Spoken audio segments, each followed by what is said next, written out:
एक समय की बात है, एक हरा भरा और शांत जंगल था। इस जंगल में सभी जानवर खुशी खुशी रहते थे। वहां हिरण, खरगोश, बंदर, तोता और भूरा भालू जैसे जानवर रहते थे। भूरा भालू अपने शांत स्वभाव और समझदारी के लिए जाना जाता था। वह सबकी मदद करता था, इसलिए सभी जानवर उससे बहुत प्यार करते थे। एक दिन जंगल में कुछ अजीब हुआ। नदी का पानी अचानक सूखने लगा, पेड़ मुरझाने लगे, खाने के लिए फल फूल भी खत्म होने लगे। हैरान और परेशान जानवरों ने कहा, यह क्या हो रहा है? अगर ऐसा ही चलता रहा तो हम सब बर्बाद हो जाएंगे। जंगल के राजा शेर ने चिंतित होकर सभी जानवरों को बुलाया। हमें जल्द से जल्द पता लगाना होगा कि यह सब क्यों हो रहा है, वरना पूरा जंगल तबाह हो जाएगा। भूरे भालू ने कहा, मुझे लगता है इस मुसीबत के पीछे जरूर कोई बड़ी वजह है। मुझे इसकी तह तक जाना होगा। उसने अपनी यात्रा शुरू की। भालू ने नदी का पीछा किया और देखा कि नदी के किनारे कुछ अजीब मशीनें लगी हुई थीं। भालू ने चौंकते हुए कहा, ये मशीनें क्या कर रही हैं?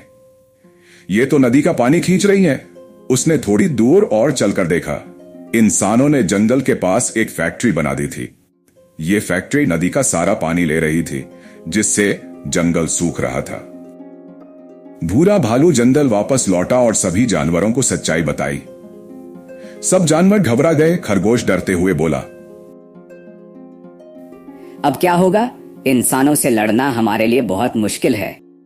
लेकिन भालू ने मुस्कुराते हुए कहा, डरो मत दोस्तों, अगर हम सब मिलकर काम करेंगे तो इस मुसीबत को दूर कर सकते हैं। भालू ने एक शानदार योजना बनाई। हम इंसानों को नुकसान नहीं पहुंचाएंगे, लेकिन उन्हें यह जरूर समझाएंगे कि उनका काम जंगल के लिए कितना खतरनाक है। सभी जानवर फैक्ट्री के पास पहुंचे। भालू ने इंसानों से बात करने की कोशिश की। उसने कहा, आप जो कर रहे हैं उससे हमारा जंगल बर्बाद हो रहा है, कृपया इसे रोक दीजिए। लेकिन इंसानों ने उनकी बात नहीं सुनी। तब जानवरों ने दूसरी तरकीब निकाली। उन्होंने फैक्ट्री के चारों ओर घेरा बनाया और जोर जोर से शोर मचाना शुरू कर दिया। तोते जोर से चिल्लाने लगे, बंदर इधर उधर कूदने लगे और शेर दहाड़ने लगा। पूरे जंगल की आवाज इंसानों तक पहुंच गई। इंसान डर गए और सोचने पर मजबूर हो गए। आखिरकार इंसानों को अपनी गलती का एहसास हुआ। उन्होंने फैक्ट्री को वहां से हटा दिया और नदी को उसकी पुरानी स्थिति में बहने दिया।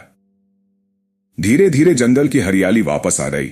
नदी का पानी फिर से भरने लगा, पेड़ हरे भरे हो गए और जानवरों को उनका खाना मिलने लगा। सभी जानवर खुशी से झूम उठे और भालू से बोले, तुम्हारी समझदारी और हिम्मत ने हमारा जंगल बचा लिया। तुम सच्चे हीरो हो। भूरा भालू मुस्कुराया और कहा, यह सिर्फ मेरी जीत नहीं है, यह हम सबकी मेहनत का नतीजा है। ये कहानी हमें सिखाती है कि अगर हम मिलकर काम करें और समझदारी से सोचें तो कोई भी मुसीबत हमें हरा नहीं सकती। इसी तरह की मोटिवेशनल वीडियोस को देखने के लिए हमारे चैनल को सब्सक्राइब करें, हमारे वीडियोस को लाइक करें और बेल आइकन को दबा दें ताकि हमारे नए वीडियोस की नोटिफिकेशन आपको जल्द से जल्द मिल सके।